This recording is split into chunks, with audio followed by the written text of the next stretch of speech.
Lucas capítulo 15, a partir do versículo 11. A Rafaela esteve ministrando aqui e ela falou sobre essa parábola, né, do filho pródigo, chamada parábola do filho pródigo.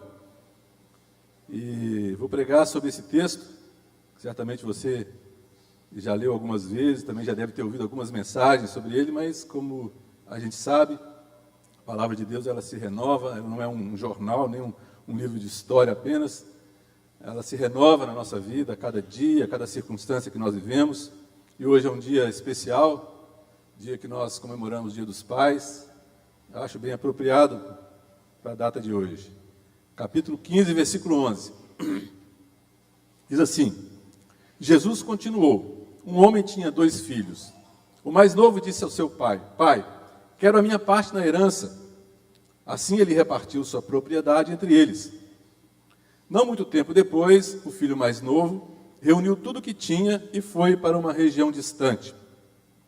E lá desperdiçou os seus bens vivendo irresponsavelmente. Depois de ter gasto tudo, houve uma grande fome em toda aquela região e ele começou a passar necessidade. Por isso, foi empregar-se com um dos cidadãos daquela região que o mandou para o seu campo a fim de cuidar de porcos. Ele desejava encher o estômago com as vagens de alfarrobeira que os porcos comiam, mas ninguém lhe dava nada. Caindo em si, ele disse: Quantos empregados de meu pai têm comida de sobra, e eu aqui morrendo de fome? Eu me porei a caminho e voltarei para meu pai e lhe direi: Pai, pequei contra o céu e diante de ti. Não sou mais digno de ser chamado teu filho. Trata-me como um dos teus empregados. A seguir levantou-se e foi para seu pai. Estando ainda longe, seu pai o viu e, cheio de compaixão, correu para seu filho e o abraçou e beijou. O filho lhe disse: Pai, pequei contra o céu e contra ti, não sou mais digno de ser chamado teu filho. Mas o pai disse a seus servos: Depressa, tragam a melhor roupa e vistam nele. Coloquem um anel em seu dedo e calçados em seus pés. Tragam um novilho gordo e matem-no. Vamos fazer uma festa e alegrar-nos, pois este meu filho estava morto e voltou à vida. Estava perdido e foi achado. E começaram a festejar o seu regresso. Enquanto isso, o filho mais velho estava no campo. Quando se aproximou da casa, ouviu a música e a dança. Então chamou um dos servos e perguntou-lhe o que estava acontecendo. Este lhe respondeu: Seu irmão voltou e seu pai matou o novilho gordo porque o recebeu de volta, são e salvo. O filho mais velho encheu-se de ira e não quis entrar.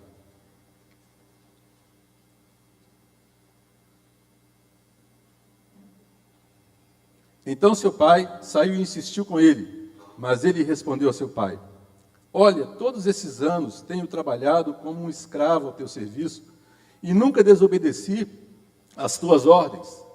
Mas tu nunca me deste nenhum cabrito para eu festejar com os meus amigos. Mas quando volta para casa esse teu filho, que esbanjou os teus bens com as prostitutas, matas o novilho gordo para ele. Disse o pai: Meu filho, você está sempre comigo, e tudo que eu tenho é seu. Mas nós tínhamos que celebrar a volta deste seu irmão e alegrar-nos porque ele estava morto e voltou à vida. Estava perdido e foi achado. Amém? Glória a Deus. Meus amados, a partir de uma crítica dos fariseus e dos escribas, se você voltar um pouquinho aqui o texto, você vai ver que Jesus conta essa parábola a partir de uma crítica dos fariseus e dos escribas, dizendo que Jesus comia e estava com os pecadores. Jesus então conta uma série de 3 parábolas: a parábola da ovelha perdida, a parábola da dracma perdida e a parábola do filho. Poderia ser também a parábola do filho perdido, o título poderia ser, mas o autor da tradução preferiu colocar a parábola do filho pródigo.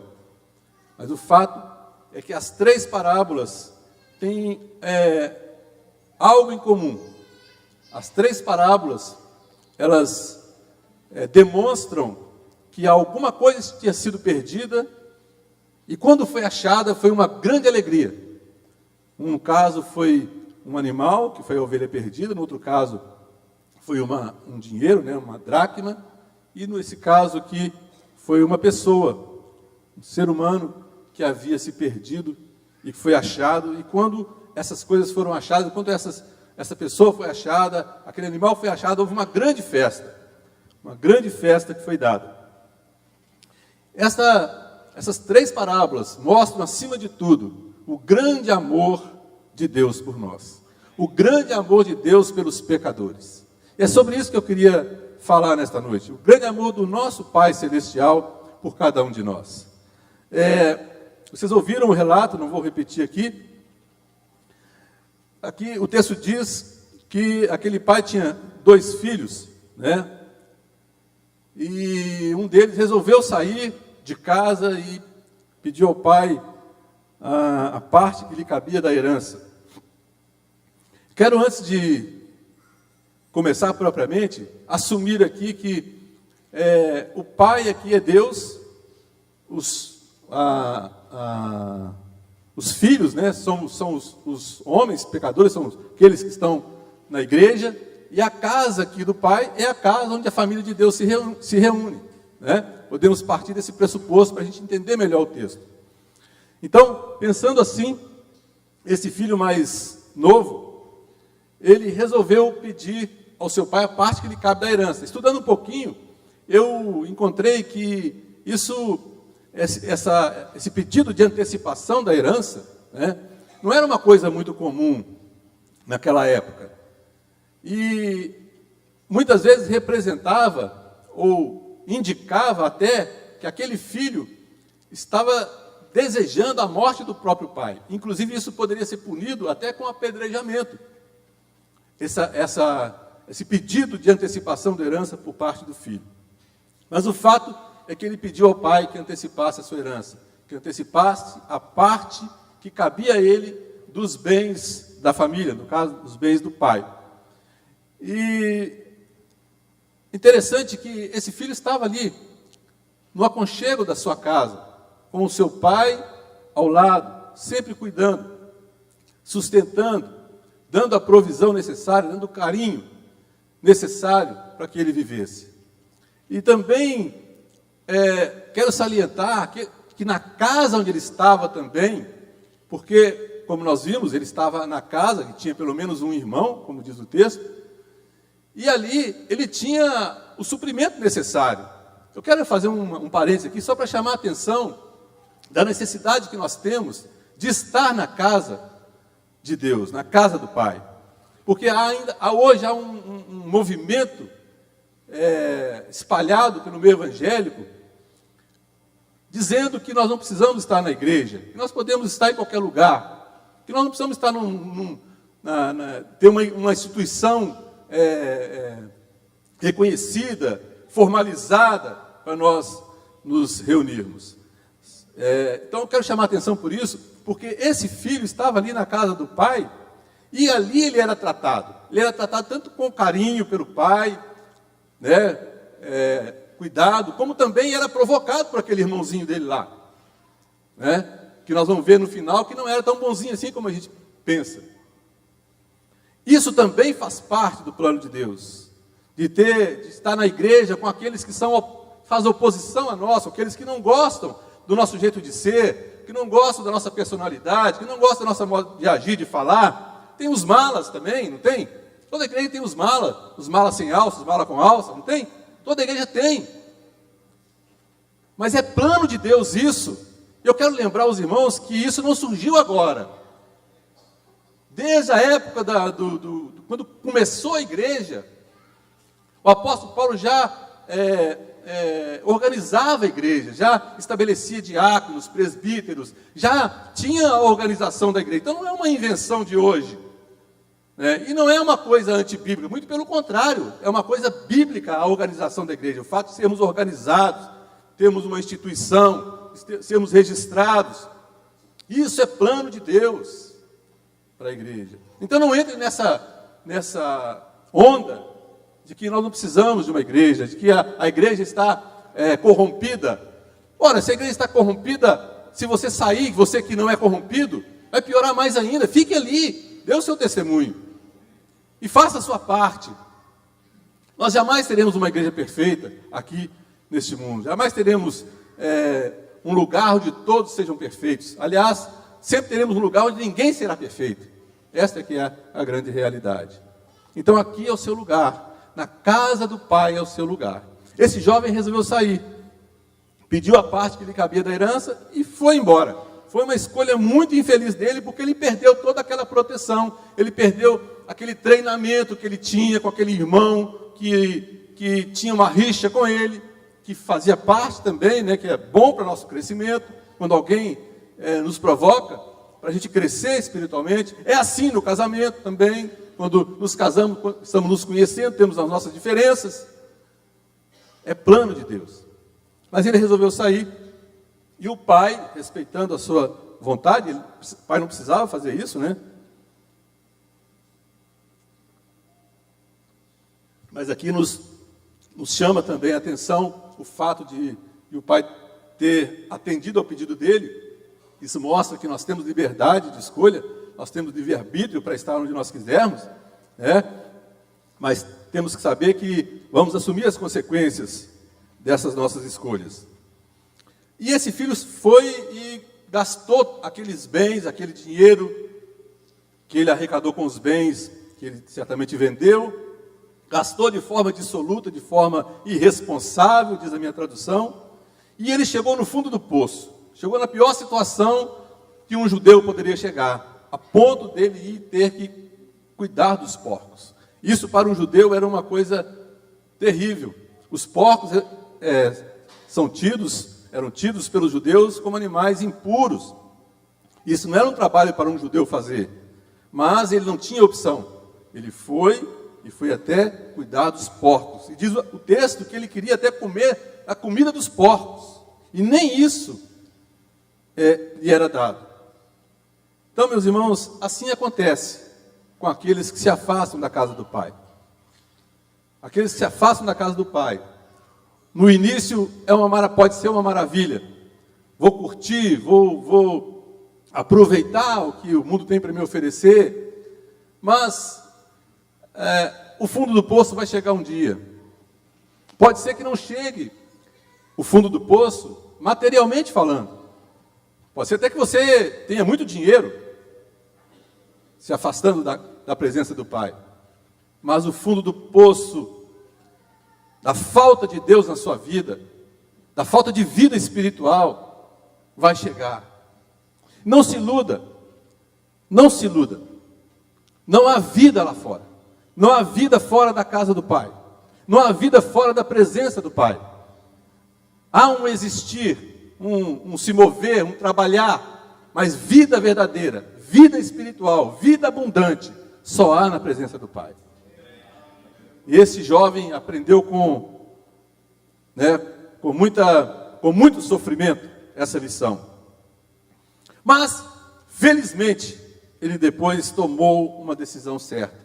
A partir do versículo 17, diz o texto que aquele jovem caiu em si.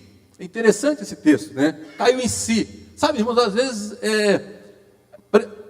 deveria ser uma coisa tão óbvia para ele, de que lá onde ele estava, na casa do Pai,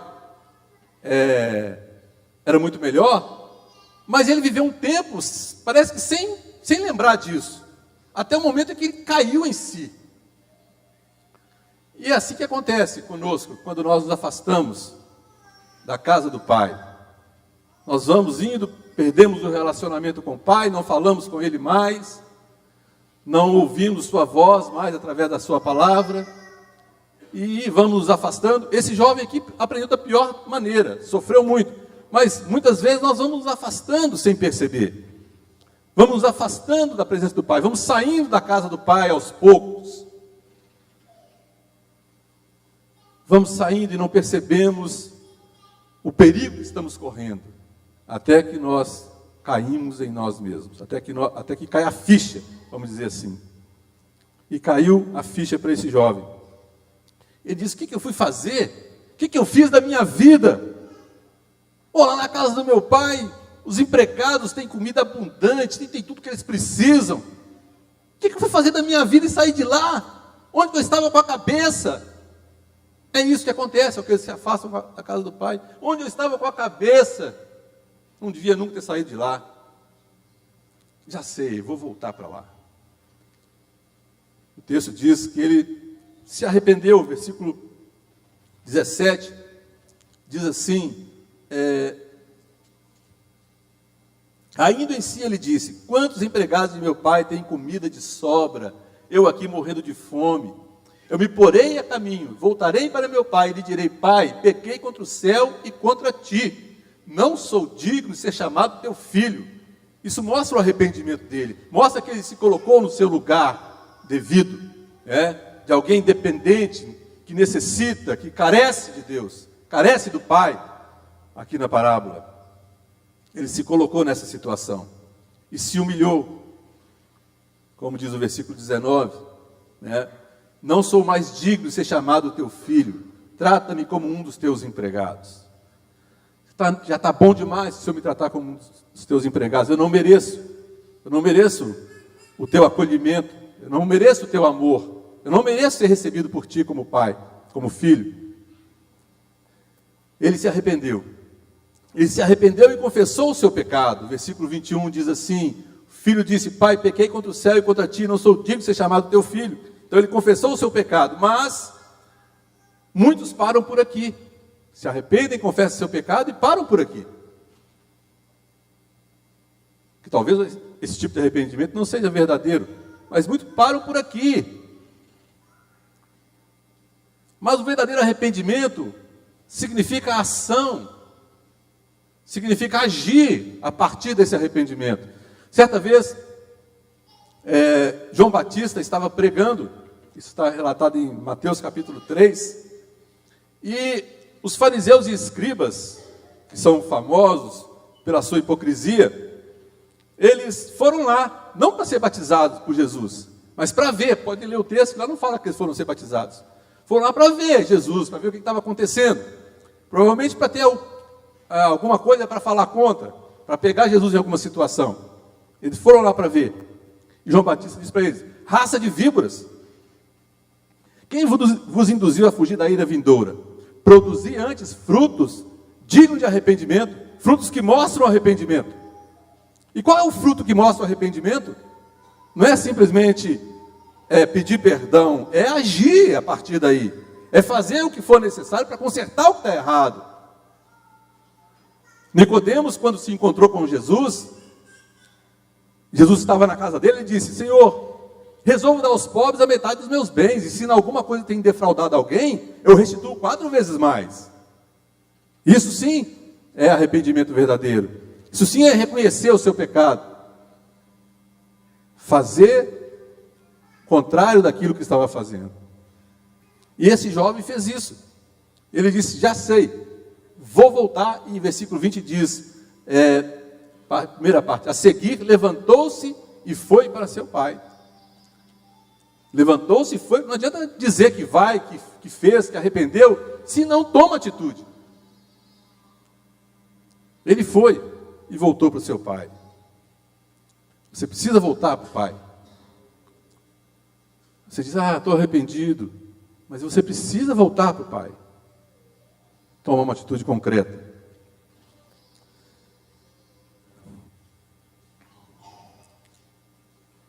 No versículo 22 a 24, nós vemos a atitude daquele pai.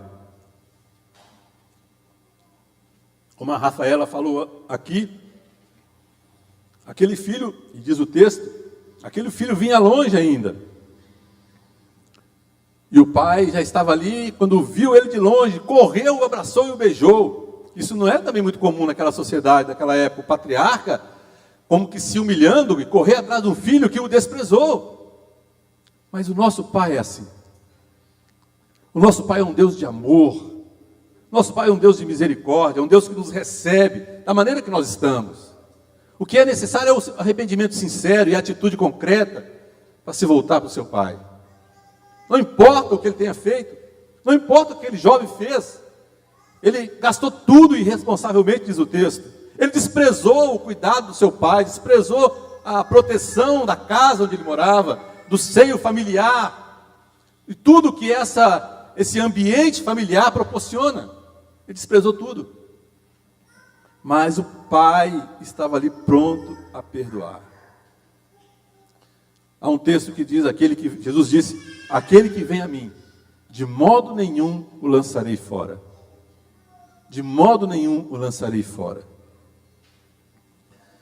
Meus irmãos, o Senhor está esperando apenas um passo da nossa parte. Apenas um voltar daquele caminho onde estávamos e dar um passo em direção a Ele. E Ele está pronto para correr ao nosso encontro, para nos abraçar, para nos beijar. Diz o texto aqui que Ele mandou trazer a melhor roupa. E segundo estudei também, o grego fala de trajes muito finos, de príncipes, destinado a pessoas ilustres. Ou seja, Ele trocou o traje esfarrapado daquele filho por um traje de príncipe. Era um traje de escravo para um traje de príncipe. Deu um anel que é sinal do seu favor e também símbolo de autoridade, que ele agora voltou a ter a autoridade de filho naquela casa, naquele ambiente.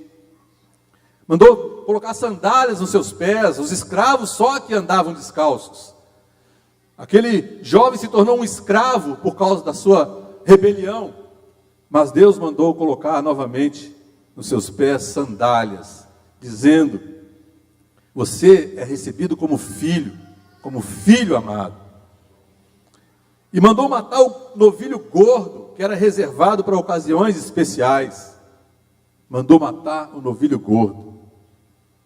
Então, meus irmãos, o pai mandou dar uma festa, assim como na parábola da ovelha perdida, quando encontrou a ovelha perdida, foi feita uma grande festa, e também quando encontraram a dracma perdida, fizeram uma grande festa. Agora também fizeram uma grande festa, porque aquele filho estava morto e reviveu, estava perdido e foi achado. Estão ouvindo bem ou está falhando aqui o microfone? Bem? Estava perdido e foi achado. Uma grande festa foi dada para aquele filho, porque ele voltou aos braços do seu pai, ele voltou ao seio da sua família.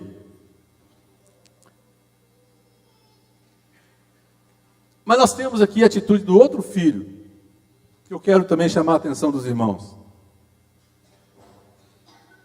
O filho mais velho, versículo 25 a 30 fala desse filho mais velho. A gente percebe pela atitude daquele filho mais velho, que ele já não tinha mais as mesmas aspirações, a intimidade com seu pai. O pai queria a vida daquele filho que estava retornando. O irmão queria condenação. Achou que era uma injustiça da parte do pai. O irmão ficou indignado com aquela situação.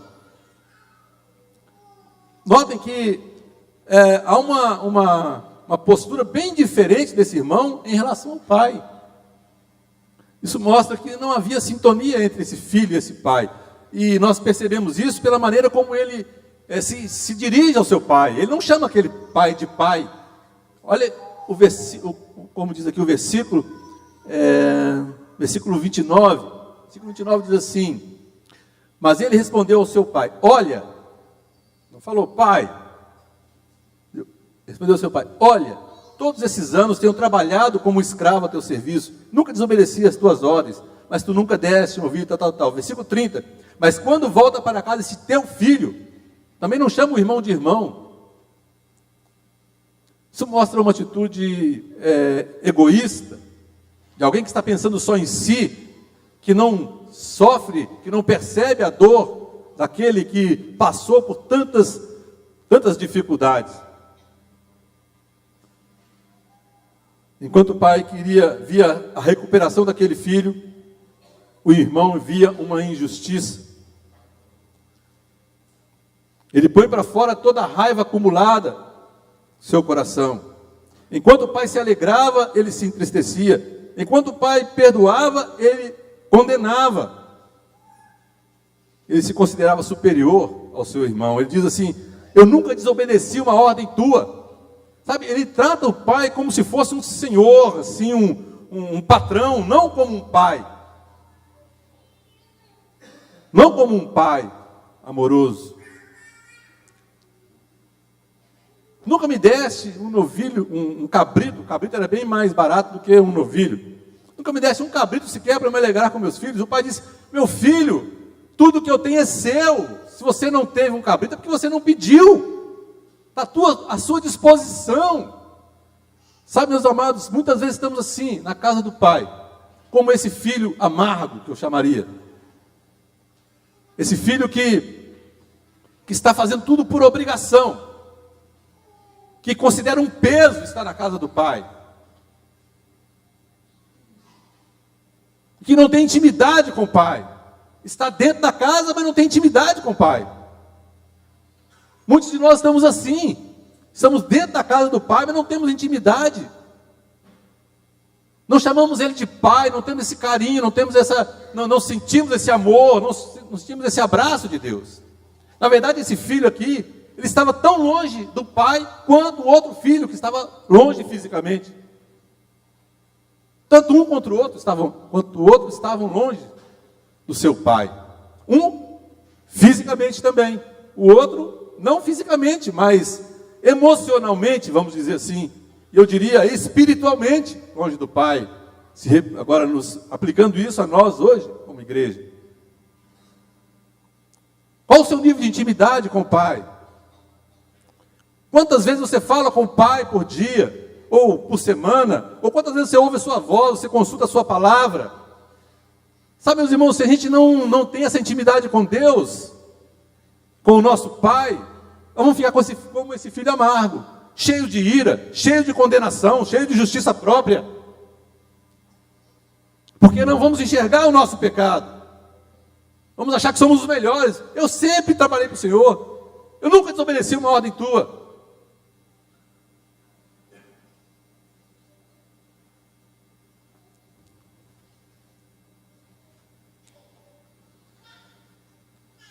Ele considerava um peso o relacionamento com o pai.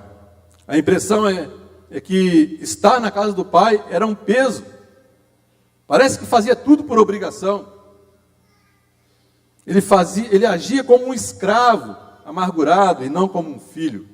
Essa é a situação daquele filho mais velho. Muitas vezes estamos na casa do pai, comendo à sua mesa, apenas fisicamente, porque espiritualmente estamos longe. Faltou diálogo ao longo do tempo desse filho com seu pai. Faltou investir tempo com o pai, faltou falar com ele, ouvi-lo, abraçá-lo, ser consolado. Por isso veio o afastamento. Então, meu irmão, se Deus é o seu pai, você precisa falar com ele. Você precisa ouvir a voz dele. Você precisa conhecer a vontade dele. Você precisa, sob pena de você perder essa intimidade, sob pena de você começar a ficar como um escravo, como um trabalhador braçal, não como um filho. Mas graças a Deus, esse pai é amoroso, e mesmo esse filho amargo, ele tenta: meu filho, nós precisamos alegrar com esse seu irmão, ele estava perdido e foi achado, vem cá, vem aqui para dentro, vamos festejar juntos. Tudo que é meu é teu. O pai está disposto a perdoar, tanto aquele filho que foi embora, quanto aquele filho que ficou em casa. O perdão de Deus é igual para todos nós. Então há perdão para você hoje à noite. Seja você se enquadrando na figura desse filho perdido, aquele que foi embora, ou enquadrando você na figura do filho mais velho que ficou na casa do pai. Talvez você se identifique com um desses dois filhos, mas seja qual for, Deus tem perdão para você, Deus te ama, o Senhor te ama muito, está esperando de braços abertos para te abraçar, para te beijar, para te curar, para te direcionar a vida, para voltar a te dar a proteção que você precisa, para você continuar na casa do Pai, gozando dos benefícios da casa do Pai, onde nós festejamos, quando um pecador se arrepende. Infelizmente, hoje em dia, Parece que há um júbilo no céu quando um pecador se arrepende, mas não há um júbilo na terra, na igreja, quando um pecador se arrepende, infelizmente. Mas eu quero deixar essa mensagem para você. A mensagem de um pai amoroso, de um pai que te ama. E tenha você feito o que for, se você sinceramente, de coração puro, se arrepender, se voltar para Ele e caminhar em direção a Ele, Ele vai te receber de braços abertos. E vai te abençoar. E vai cuidar de você, da mesma forma que sempre cuidou. Amém? Queria que você estivesse em atitude de oração. Eu sei que o Senhor tem falado ao seu coração nesta noite. Tenho certeza disso.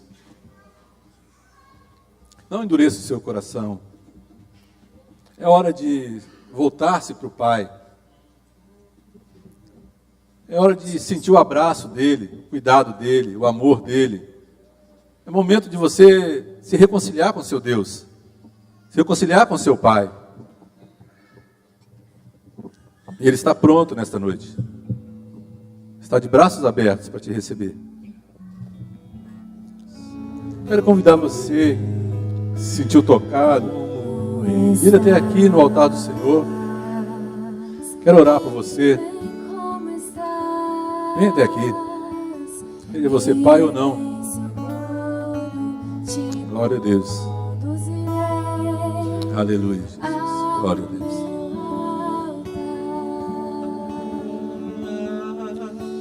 Glória a Deus. Aleluia.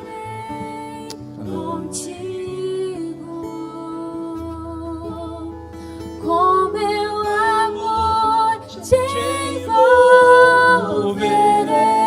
Glória a Deus. Quero olhar em teus olhos. Glória a Deus. Tuas feridas sararei.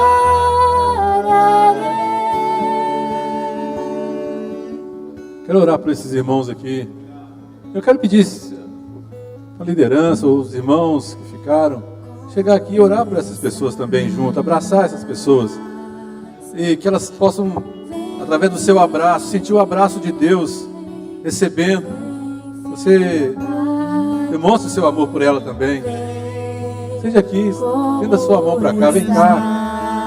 Tem mais alguém aqui? Tem mais uma jovem ali, tem outra aqui.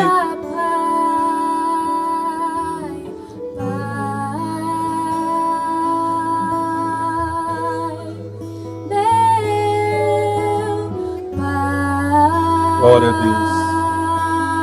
Aleluia. Meu papai,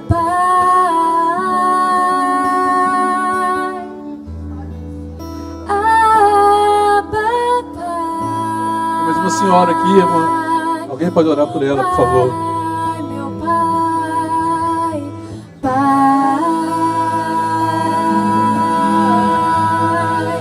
meu pai. Senhor amado, nós queremos te louvar nesta noite. Agradecer por essas vidas que estão aqui no teu altar, meu Deus. Que a tua bênção seja sobre eles. Que o Senhor possa guardá-los, tocar nos seus corações. Recebê-los agora com teu amor, Senhor. Em nome de Jesus. Abraça essas pessoas agora, meu Deus. Cuida delas, Senhor. Livra de todo mal. Faça-as sentir agora o amor do Senhor inundando os seus corações. Que o nome de Jesus agora seja glorificado nessas vidas. Pai amado, toca nesses corações, Senhor. Toca nessas vidas. Abençoa cada um aqui, Pai. Tu conheces cada necessidade. Tu conheces a angústia que talvez estejam passando. Tu conheces o que eles passaram, o que elas passaram. Talvez, Senhor, e nessa noite estão aqui se reconciliando contigo. Deus, tem misericórdia. Abraça essas pessoas, abençoa essas pessoas, conceda a tua paz, conceda a tua alegria, conceda o teu alívio, meu Deus. Em nome de Jesus, a tua palavra diz: vinde a mim todos que estáis cansados e oprimidos, e eu vos aliviarei. Alivia, Senhor, a todas essas pessoas. Em nome de Jesus, estenda a tua mão e abraça essas pessoas, meu Deus. Cuida delas. Recebe, Senhor. Recebe, Senhor. Recebe em teus braços. Glória ao teu nome, Senhor.